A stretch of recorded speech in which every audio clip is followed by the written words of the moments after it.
मैं नैमिष प्रताप सिंह विधानसभा से। आप देख रहे हैं अचूक संघर्ष। उत्तर प्रदेश के विधानसभा अध्यक्ष सतीश महाना जी की प्रेस वार्ता संपन्न हुई है। यह प्रेस वार्ता कुछ समय पूर्व बजट सत्र को लेकर आयोजित हुई है। उत्तर प्रदेश का बजट सत्र, जिसमें एक भारी भरकम बजट प्रस्तुत किया गया। मुख्यमंत्री और उत्तर प्रदेश सरकार के तमाम दावे हुए। रेवेन्यू सरप्लस स्टेट बताया गया और जो है एक्स्ट्रा पोटेंशियल वाला स्टेट बताया गया।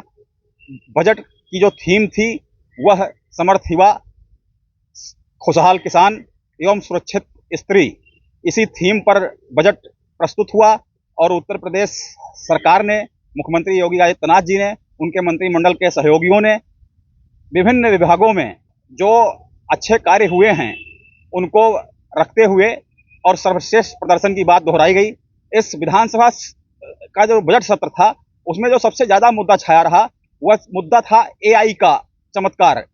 मुख्यमंत्री और सरकार ने लगातार एआई को ऐसा महिमा मंडित किया गया जैसे लगता है कि एआई के चलते ही उत्तर प्रदेश की सारी समस्याओं का निदान हो जाएगा। इसके अलावा कृषि, शिक्षा, स्वास्थ्य, रोजगार तमाम पर सरकार के दावे रहे और विपक्ष ने इस पर धज्जियां उड़ाते हुए सड़क दुर्घटना, कृषि, शिक्षा, रोजगार पर अपने अपने दावे किए और सरकार के तमाम दावों को जो है खंडित कर दिया। जैसे कि समाजवादी पार्टी से यह बात आई कि जो नियुक्तियों का विज्ञापन होता है उसमें बड़े लेवल पर फर्जीवाड़ा होता है। उत्तर प्रदेश सबसे ज्यादा दुर्घटनाग्रस्त वाला राज्य है। इसके अलावा जो सबसे ज्यादा विपक्ष का हमला हुआ, उत्तर प्रदेश की दूसरी सबसे बड़ी आबादी मुस्लिम समाज को लेकर सरकार बुलडोजर मॉडल का प्रोजेक्ट अपनाए हुए है, इसको लेकर भी सरकार की आलोचना हुई। तो इतने विवादित और इतने जो है गंभीर आरोपों के बीच में उत्तर प्रदेश विधानसभा अध्यक्ष सतीश महाना ने जिस तरह से सदन का संचालित किया और समन्वय बनाया, पक्ष और विपक्ष के बीच में समन्वय बनाया, वह निश्चित तौर पर काबिले गौर है और तारीफ के लायक है। इस विधानसभा की जो अध्यक्ष की जो प्रेस वार्ता हुई है उसमें उन्होंने तमाम जो बजट सत्र के दौरान 9 तारीख से लेकर 20 तारीख तक जो भी कार्य हुआ है उसका उन्होंने पूरा विवरण प्रस्तुत किया है।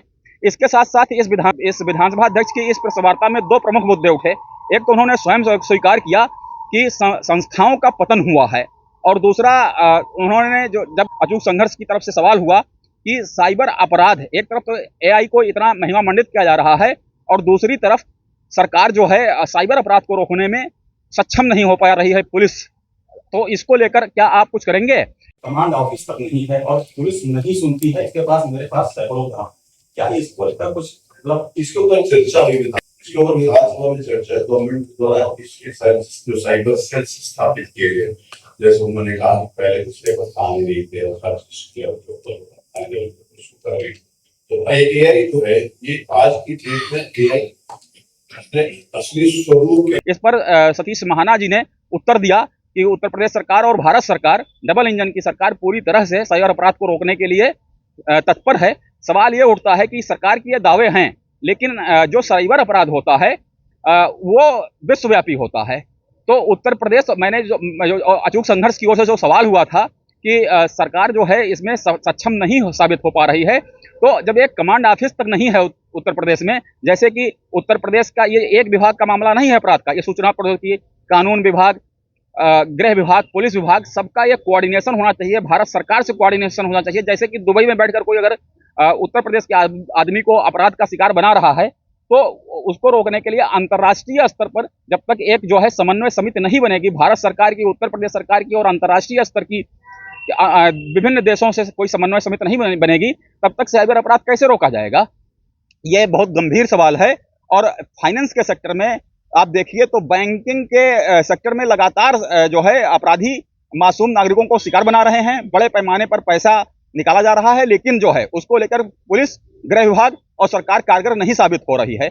इसके अलावा जो दूसरा महत्वपूर्ण सवाल उठा कि संस्थाओं का पतन हो रहा है, तो आजादी के 78 साल बाद जब इस देश में हजारों लाखों लोगों की कुर्बानियों के बाद जो आजादी मिला, जो हमें बहुमूल्य लोकतंत्र मिला, यदि संवैधानिक संस्थाओं का, लोकतांत्रिक संस्थाओं का पतन हो रहा है और इसको माननीय विधानसभा अध्यक्ष ये स्वीकार कर रहे हैं, तो सवाल ये उठता है कि लगभग जो है तीसरी बार नरेंद्र मोदी जी भारत सरकार के में प्रधानमंत्री हुए, भाजपा की सरकार बनी, उत्तर प्रदेश में दूसरी बार की 9 साल पूरा हो चुका है, 2 बार सरकार बन चुकी है, तो सरकार इसकी जवाबदेही किसकी होगी? जब भारतीय जनता पार्टी सत्ता में आई तो उसने लगातार इसके लिए कांग्रेस के ऊपर और यूपीए सरकार के ऊपर निशाना साधा, लेकिन आज इनकी जब डबल इंजन की सरकार है तो संवैधानिक और लोकतांत्रिक संस्थानों के पतन के लिए ये अपनी जिम्मेदारी डबल इंजन की सरकार में बैठे लोग कब तय करेंगे। मैं नैमिष प्रताप सिंह, विधानसभा से। आप देखते रहिए अचूक संघर्ष।